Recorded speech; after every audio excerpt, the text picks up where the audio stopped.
Que el Señor esté con todos ustedes.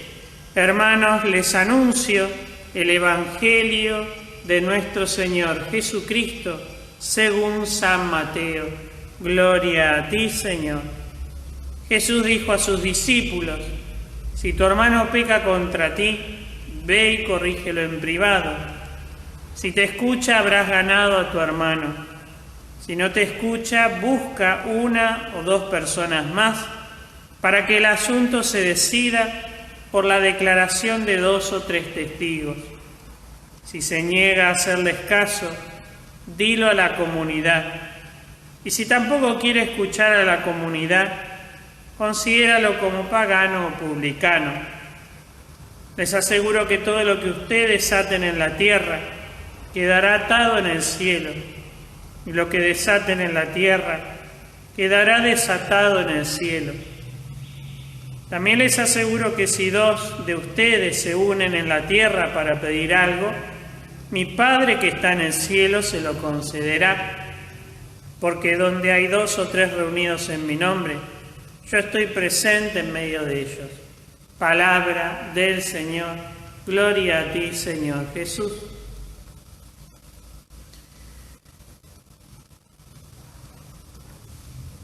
Seguimos en estos capítulos de Mateo, donde Jesús se aboca a formar a los discípulos y los tiene que formar también corrigiéndolos, mostrándoles las miserias del mundo, mostrándoles cómo cuidarse del mal, como decía el Señor, de la levadura de los fariseos, cómo no dejar entrar la división en la comunidad, porque se forman grupitos, porque entra la crítica, la murmuración, porque se buscan lugares, porque dejan que el poder los enceguezca. Por eso Jesús, en estos capítulos 18 y 19 de Mateo, forma de modo especial a la pequeña comunidad de los discípulos, porque sabe el Señor que tiene que asentar las bases de lo que será la Iglesia. Por eso también, sobre todo a Pedro, como cabeza visible de la Iglesia, tiene que formarlo. Y cuando uno es duro, hay que sacudirlo. Y Jesús justamente lo sacude a Pedro para que se despabile y descubra el sentido de formar parte de una comunidad. Y para formar parte de la comunidad de Cristo hay que aceptar el plan de Cristo, hay que aceptar la voluntad del Señor. No formo parte de una comunidad cristiana para hacer prevalecer mis caprichos, mi soberbia, sino para aceptar una voluntad que nos une a todos y que es trascendente a todos. Es el mensaje del Señor. Cuando ese mensaje lo debilitamos porque lo queremos amoldar a nuestro antojo, cortando los proyectos que podemos hacer como iglesia, como comunidades del Señor, y cómo los cortamos, no discerniendo, no rezando, no preguntándole al Señor qué hacer, para dónde ir. Ahí entonces comenzamos a hacer una secta. Comenzamos a cortarnos también de la Iglesia como comunidad universal, donde esa Iglesia también es espacio de discernimiento, porque hay voces que nos van marcando el camino. Tenemos a los obispos, tenemos por supuesto al Papa, tenemos los dogmas, tenemos el catecismo, las enseñanzas de la Iglesia, el testimonio de los santos. Entonces, cuando uno se empieza a alejar de tantas luces que tenemos en nuestro camino cristiano y queremos agarrar camino de tierra, ahí nos vamos a ir para cualquier lado. Por eso fíjense que algunas veces cuando escuchamos el Evangelio de hoy, en la última instancia, donde Jesús dice, si tampoco quiere escuchar este hermano a la comunidad, que se lo considere un pagano o publicano. Y el mismo Jesús, en otras partes del Evangelio, dice que justamente ha venido para todos. Y han formado parte también de sus discípulos paganos y publicanos. Por eso no es una denominación despreciativa, sino que el Señor se refiere a aquellos que no se conectan con la fe que se vive en la comunidad. Y por eso considérenlos como no creyentes, porque el creyente cree y tiene que creer dentro de una comunidad. Vivir la fe solos, individualistamente, es un gran peligro, porque esa fe no va a crecer, y Dios quiso que esa fe creciera comunitariamente, con las luces que sembró en la Iglesia. ¿Cuántas veces escuchamos? Yo creo, pero rezo a mi manera, yo creo, pero no voy a la iglesia, yo creo, pero no voy a misa, porque no quiero estar con otra gente, yo voy al templo cuando no hay nadie. Esas son expresiones de inmadurez en la fe. Perdón si a alguno le toca. Está bien que si en la iglesia, bueno, cuando podamos abrir y cuando se podía acceder, tenés ese silencio necesario, esa soledad que te ayuda a crecer.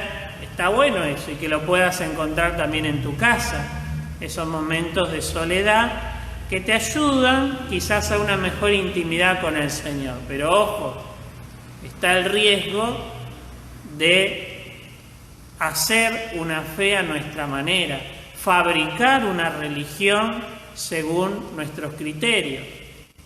Y nosotros creemos en Jesús, y Jesús es nuestra religión. Y si Jesús es nuestra religión, Él siempre nos va a llamar a más, a que ese techo se vuele, a abrirnos a la inmensidad de la vida y de la fe pensada y querida por Él. Por eso, un principio básico de la teología es: Dios es trascendente a la creación, la supera. Bueno, también creemos en alguien que supera nuestra fe y que por superarla le da sentido, supera nuestras creencias, y por eso el Señor siempre nos va a empujar a más. Y la vida cristiana, en definitiva, es su obra en nosotros. Por eso en el cristiano no pueden darse encierros. Sí, intimidad con Dios, pero no encierros. Sí, intimidad con el Señor, pero no cortarme de la comunidad, donde mi intimidad con Dios, si es verdadera, va a enriquecer a la comunidad. Y la intimidad de cada miembro de la comunidad va a enriquecer también mi fe. Sí, intimidad, pero no encierro. Por eso Jesús, en los pasos previos, habla de acercarse al hermano. Si uno ve errores, acercarse. Sanar también nuestra imagen de autoridad. Muchas veces tenemos miedo a corregir al otro porque hay heridas en nosotros. Tenemos miedo a no ser amados, a que nos rechacen.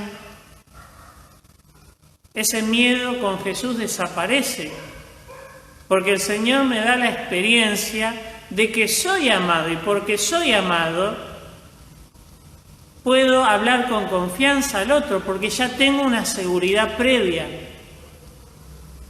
Hay que entregarle al Señor esa herida de baja autoestima, esas heridas de nuestra historia, de momentos en los que no nos hemos sentido amados. Y esas heridas hay que sanarlas, porque complican nuestra relación con los demás en el presente. Hay que entregarle esas heridas al Señor. Nos debilitan en la relación con el prójimo hoy. Seguimos siendo desconfiados. Seguimos sintiendo que no nos podemos entregar totalmente.